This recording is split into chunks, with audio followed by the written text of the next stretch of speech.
What's up guys, I'm Brian with Fort Knox Company and I'm going to show you how to install a new head unit into your Toyota Tacoma. I just got this right here from Dasaita. It is going to be a huge upgrade from what's currently in the truck. This has over an 11-inch display. It is full touchscreen, and if you have a bunch of buttons or anything on your original one, this is going to eliminate all that. It has a huge display with a bunch of features. So I'm going to show you how to install it yourself and everything that it has to offer. So let's go ahead and jump into what's inside the box and everything that it comes with. Then I'll show you how to get that stock head unit out and put this new one in. So this is their G13 and it comes with everything you need to install it. It obviously comes with installation instructions, but I'm going to walk you through that in this video. Everything should be plug and play, and depending on what your vehicle has, different types of camera systems or whatever, it should connect to all that. It has all the options, and this new unit comes with a new bezel. The only thing that we're going to be replacing are these vent extenders right here. So we're going to remove these clips and these little vent pieces, and we're going to put those onto the new unit. But this thing should plug and play very easily.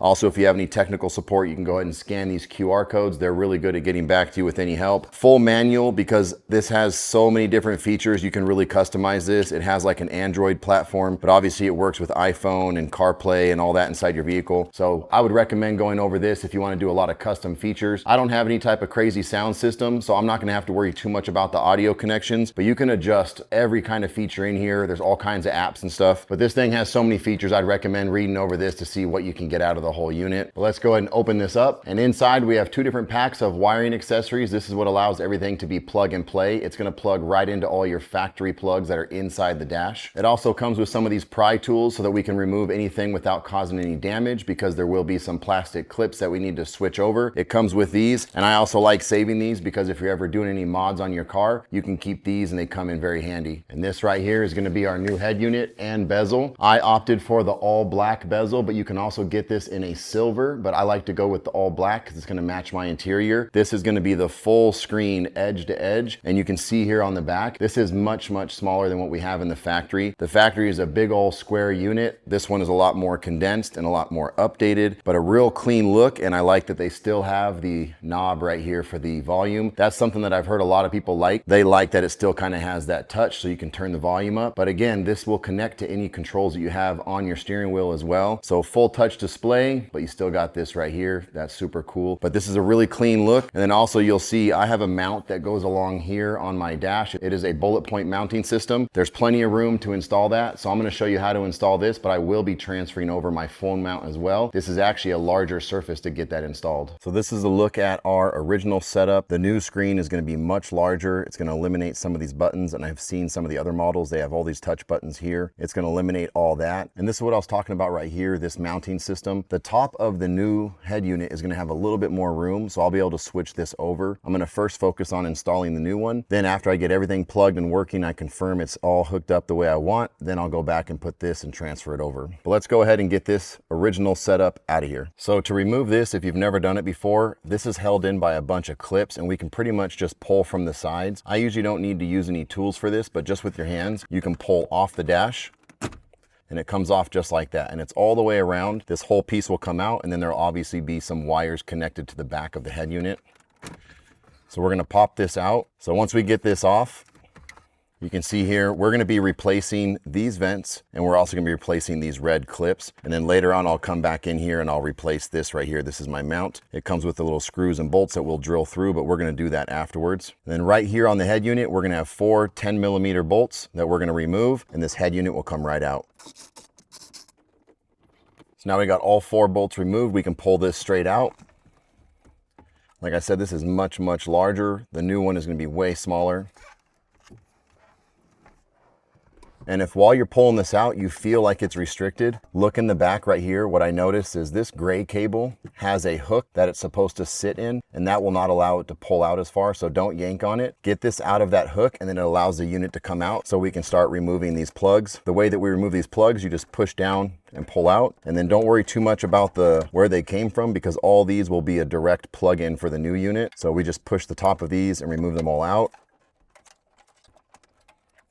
Just like that, we can get this whole head unit out of here. So now that we have the head unit out, we have this little cluster right here that came off the original. We have all of our original plugs right here. Before we start connecting this to the new wiring harness, I want to go ahead and remove these pieces off of the original, get those transferred over to the new one. So this is our original head unit here with the bezel. We're going to be removing all these red clips and transferring them over directly to the new unit. Then we're going to be removing these little vent bezels right here from the back of this unit to the back of that unit. So we're transferring these pieces over to there. This is where I'd recommend using a little finesse. You don't really want to break these clips. They do need to kind of open up and come off of these little tabs. Same thing with right here. You can use your hand or we can use these plastic pries, but just be careful. It is all plastic, so you don't want to overextend it or break any tabs that you might need. So just take a little bit of time and care to remove these pieces.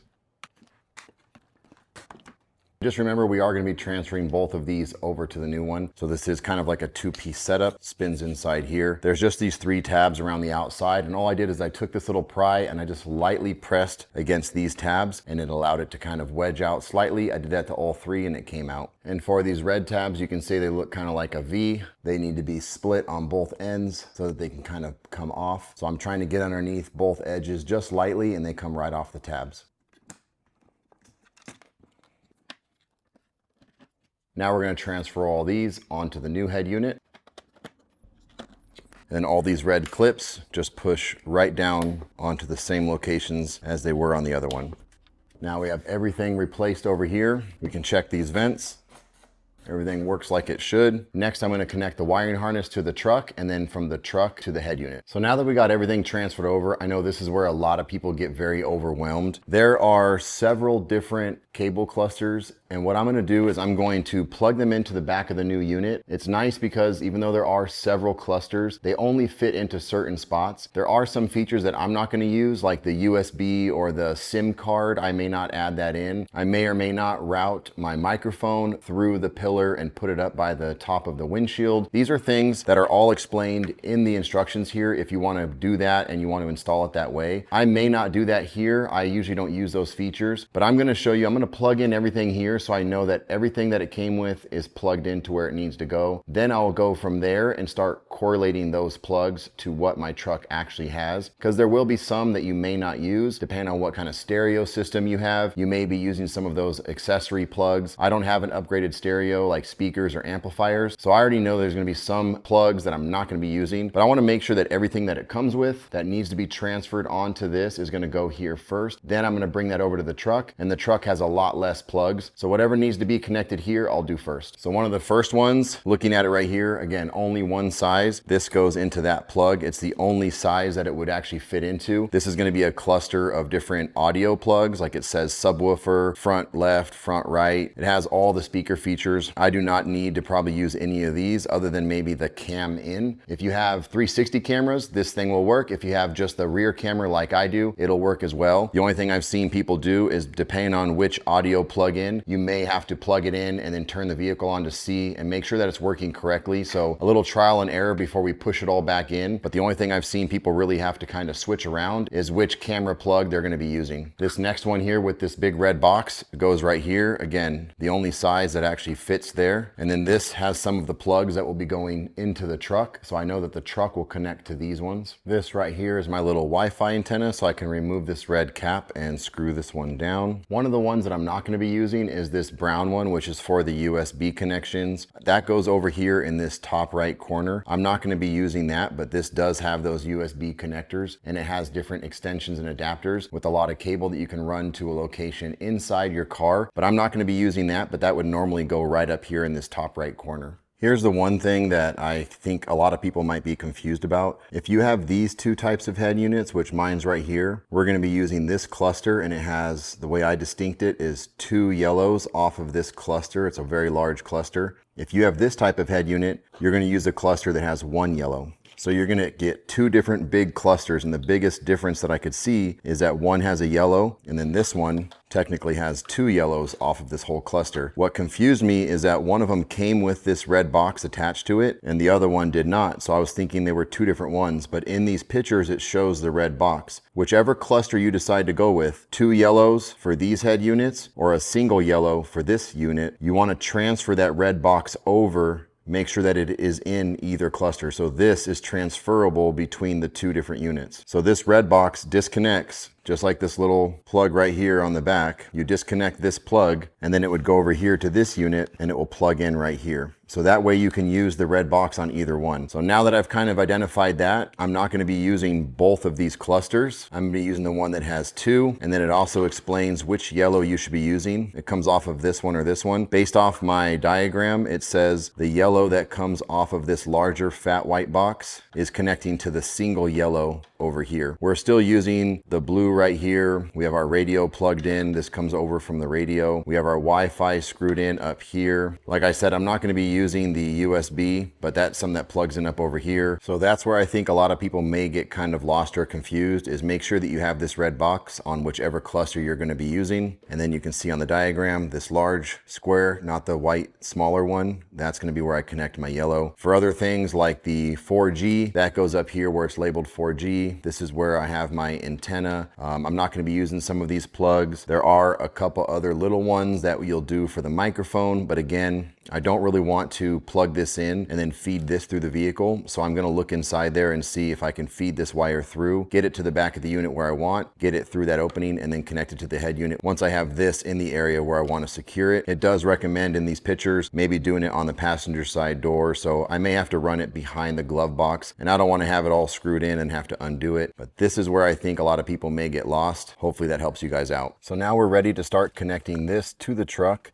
And there's roughly 7 different boxes here, and there's roughly 5 to 7 different connectors here. Not everything will go from the head unit to your vehicle, but all these from the vehicle here, these large ones, they will have a home here. But again, very straightforward. They really are different sizes, so the way you connect them is kind of straightforward. I'm going to start connecting these and we'll see where they go. And before I secure everything, I'm going to turn on the vehicle and make sure that it all works, kind of go through some of the features so that I can kind of mess with anything before I get it all locked back into place.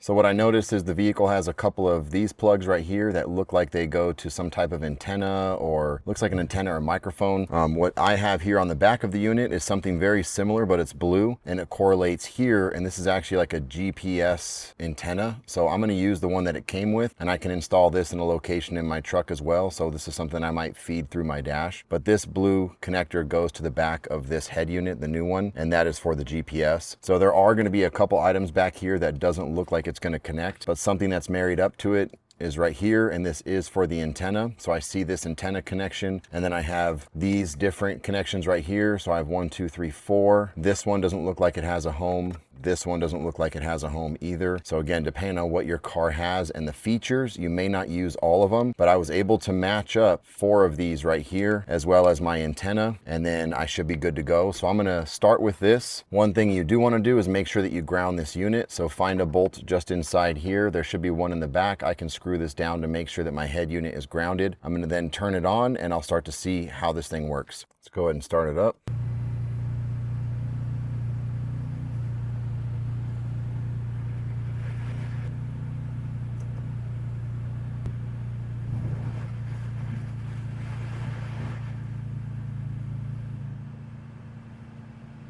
So everything looks like it is connected as far as the power. I'll start going through some of these features to make sure that in general I'm getting what I want. I'll try to play with my CarPlay real quick. I'll get all this kind of connected. I'll let you know what else might need to be connected in the back. But I do not have my GPS connected, and I do not have my 4G connected yet. I'm gonna run those wires through the dash somewhere. Right now I just wanna see if it got my basic functions with what I have on my vehicle.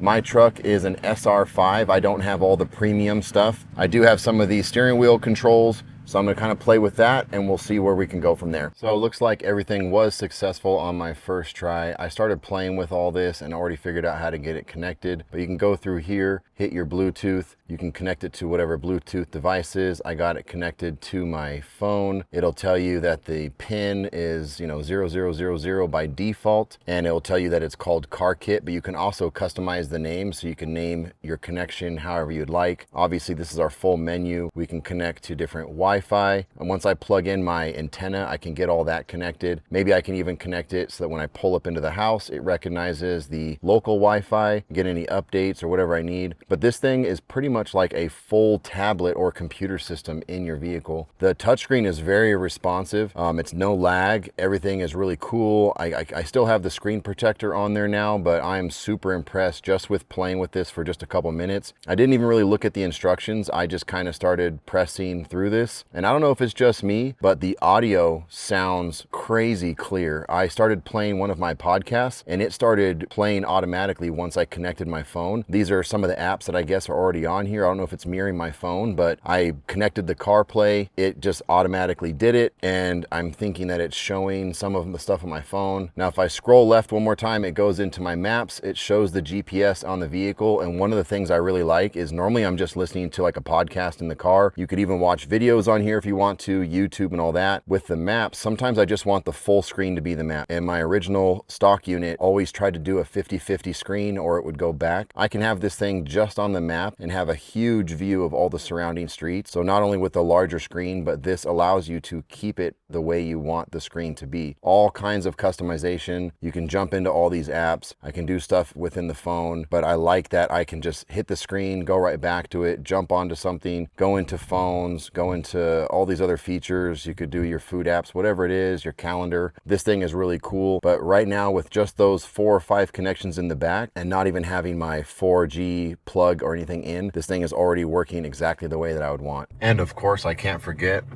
this huge screen when you put it into reverse. Giant view, crystal clear. And now I even have these driving lines, which I did not have on the other one. So the stock unit never had this. Now I got it here and a huge screen to be able to see. I only have the backup camera on this truck, but it does have hookups in the back of this unit if you want to do the front cameras or the back cameras.